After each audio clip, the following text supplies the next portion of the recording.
Sylvie Gauvin, Oui, qu'avez-vous fait de vos 20 ans? oh, ils sont toujours là. Ouais. Je les ai pas perdus, ils sont toujours avec moi et j'ai pas l'impression oh, j'ai pris de la maturité, mais j'ai l'impression d'être restée aussi à l'âge de mes 20 ans et je trouve que c'est important. Faut rester aussi avec un peu d'innocence et voilà, je crois que la vie d'adulte est assez difficile comme ça et si on y perd nos 20 ans, on se perd aussi, quoi. Vous êtes acheteur. Oui. Alors, vous n'aimez pas qu'on dise acheteuse. Non, parce que je vois pas pourquoi féminiser à chaque fois tous les métiers. C'est un métier qui à la base était vraiment pour les hommes et fait par des hommes. Mais la fonction a évolué. Il y a eu des formations d'acheteurs avec niveau master où on a remarqué de plus en plus de filles qui s'intéressaient à ce métier, qui apporte une vraie plus-value aussi dans ce métier parce que c'est de la relation humaine aussi beaucoup, le métier d'acheteur. Et moi, j'ai pas estimé que pourquoi changer le nom. Je suis acheteur et même si je suis une femme, je suis un acheteur femme. Alors, quel est le rôle d'un acheteur? Alors, un acheteur, c'est quelqu'un qui, au sein de l'entreprise, va s'occuper des fournisseurs, donc de tout ce qui est partie fournisseur. Il y a la partie client et la partie fournisseur. Le fournisseur, c'est celui qui va donner à l'entreprise des besoins, des biens, en fonction de son activité. Ces biens vont être transformés ou non, et ça peut être aussi des besoins, des services, de la prestation. Donc l'acheteur, lui, avec le fournisseur, va faire la relation, comme le commercial fait sa relation avec son client. En fait, l'acheteur, c'est le pendant du commercial. Euh, la relation avec le fournisseur a été souvent, dans les années précédentes, oubliée, où il y avait une mainmise sur le fournisseur et on lui disait tu fais ce que je te dis. On avait une relation avec le fournisseur qui était plutôt oppressante. Et puis ils se sont rendus compte qu'en fait, il y a quelques années, il y a à peu près 15 ans, bah, pourquoi ne pas faire la même chose qu'avec le client, faire un partenariat, essayer d'évoluer ensemble, essayer de trouver des solutions ensemble, et non plus estimer que parce que je le paye, il doit me faire ça et rien d'autre. Donc le métier a vraiment évolué. Ils avaient besoin de compétences de gens qui s'intéressaient à l'environnement de son fournisseur aussi, pas que le prix, la qualité et le service, c'était aussi l'environnement du fournisseur. Est-ce qu'il est normé? Est-ce qu'il a des normes environnementales? Est-ce que sa santé financière risque de changer dans les années qui vont suivre? Donc tout ça n'était pas pris en compte du tout. Tout l'environnement du fournisseur, les acheteurs ne le prenaient pas en compte. Il s'avère qu'aujourd'hui, il y a eu beaucoup de difficultés, surtout dans la sous-traitance, avec des entreprises qui fermaient. Et en fait, l'achat était fait souvent par le dirigeant de l'entreprise, où il n'avait pas le temps d'aller voir l'environnement de son fournisseur, et on se retrouvait avec des fournisseurs qui s'arrêtaient du jour au lendemain. Et qu'il fallait trouver une solution de secours en urgence. Et la solution de secours, elle n'était pas forcément bien choisie, parce que c'était au juste à temps. Donc le métier a beaucoup évolué. Et ce que je trouve passionnant, moi, dans le métier d'acheteur, c'est que c'est pas qu'acheter un produit, c'est travailler en collaboration avec une entreprise. C'est de s'intéresser à l'entreprise avec laquelle on va travailler. C'est de voir son environnement. C'est de mettre des choses en place ensemble. C'est de ne pas écouter que nos exigences, mais aussi d'écouter les capacités du fournisseur. Si le fournisseur, il faut qu'on s'adapte aussi à sa façon d'être et à sa façon de fonctionner, c'est aussi à nous de faire des efforts. Donc c'est quand il y a des non-conformités ou quand il y a des choses qui ne vont pas, plutôt que de taper sur le fournisseur, dire pourquoi vous n'y êtes pas arrivé, qu'est-ce qu'on peut mettre en place pour que vous y arriviez, comment on peut faire que le partenariat continue à exister. Et si on vous a choisi, c'est qu'on a envie de travailler ensemble. Donc c'est ça qui est intéressant.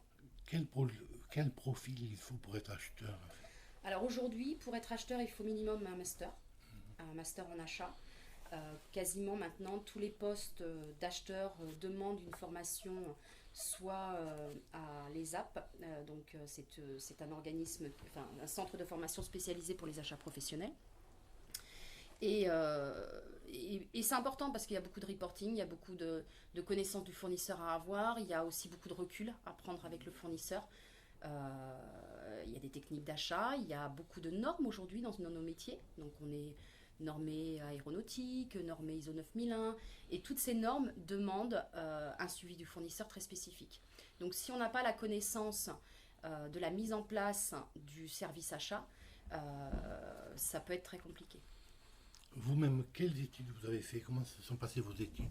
Moi, j'ai fait un master achat. J'étais dans une société qui mettait en place un service achat. Ils m'ont demandé de m'occuper de ce service, mais j'étais pas du tout dans le métier. J'avais aucune connaissance de ce métier-là. Et quand je me suis renseignée un peu sur le métier d'acheteur, je me suis rendu compte que j'avais pas les compétences pour le faire. Et c'était une société qui était fournisseur sous-traitant dans l'aéronautique, avec des achats très spécifiques, avec des matériaux très spécifiques, et qui coûtaient extrêmement cher et très délicats à travailler. Donc je me suis dit, si je les achète mal, si je ne sais pas comment bien acheter, si j'ai pas mis les procédures en place, parce que Airbus demande beaucoup de process, on va droit à la catastrophe. Donc j'ai proposé à ma direction que je passe un master achat.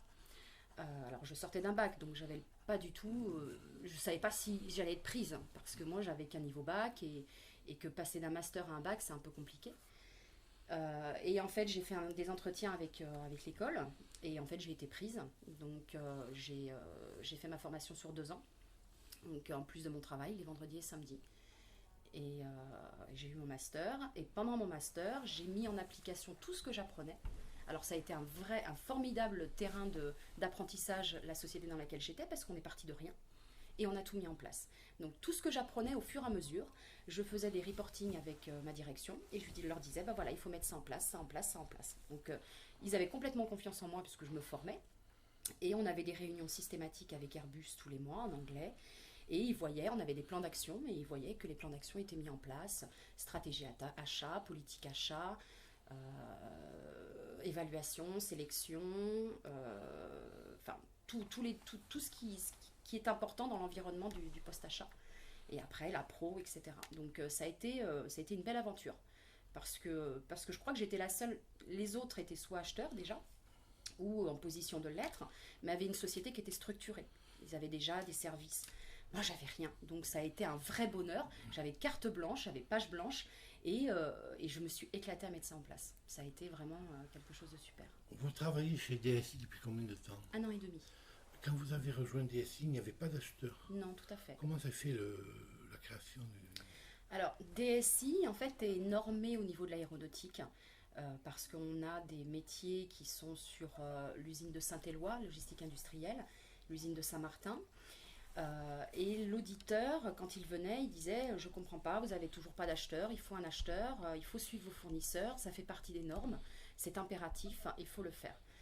Plus la société grossissait, plus ils se sont rendus compte qu'il y avait ce besoin, et les achats étaient gérés par la direction financière qui n'avait pas que ça à faire, et Marie-Laure Lacoste ne pouvait pas tout gérer. Donc elle s'est retrouvée à un moment à gérer un fournisseur, à gérer ce qu'elle faisait aussi. Donc elle a œuvré aussi pour que le poste d'acheteur soit ouvert. Et Jean-Louis Ribes n'avait pas la connaissance de ce métier. Il pensait qu'on peut tout s'acheter. Il s'avère que non, c'est pas ça. C'est pas que l'acte d'achat. Et on lui a prouvé que l'acte d'achat, c'était plein d'autres choses autour. Et du coup, il a été séduit par le métier, par le poste. Il avait une mauvaise image des acheteurs. Il avait l'acheteur cost killer, qu'on appelle l'acheteur qui est là que pour du prix. Donc il ne voulait pas de ça dans son entreprise. Donc pour lui, tant qu'il avait cette image-là, ça n'allait pas avec l'image de DSI. Il m'a rencontré, il a vu que j'étais pas du tout un acheteur cost killer, bien au contraire, moi ça je sais pas faire. Je suis vraiment dans la recherche de trouver des solutions ensemble avec le fournisseur. Toujours être factuel, il y a des problèmes, mais toujours sur des faits, non pas sur de l'émotion, parce qu'un problème... par exemple, un transporteur, oui, ça va pas du tout, je veux le changer, c'est une horreur, il fait pas bien son boulot, j'en peux plus, il faut le changer. Ok, pourquoi? Montre-moi les faits, parce que bien souvent c'est le dernier transport, c'est en fait une non-conformité sur 100, 150 transports.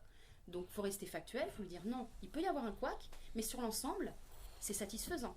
Donc on ne va pas le changer parce qu'on estime que là, émotionnellement, on a pris un coup, peut-être sur un client dur, peut-être que ça a impacté la société, mais sur la globalité, c'est pas ce qui se passe. Donc, on va travailler avec lui, pourquoi ça s'est passé et comment on peut faire autrement. Et c'est là qu'il a vu qu'il y avait une vraie plus-value dans le métier d'acheteur.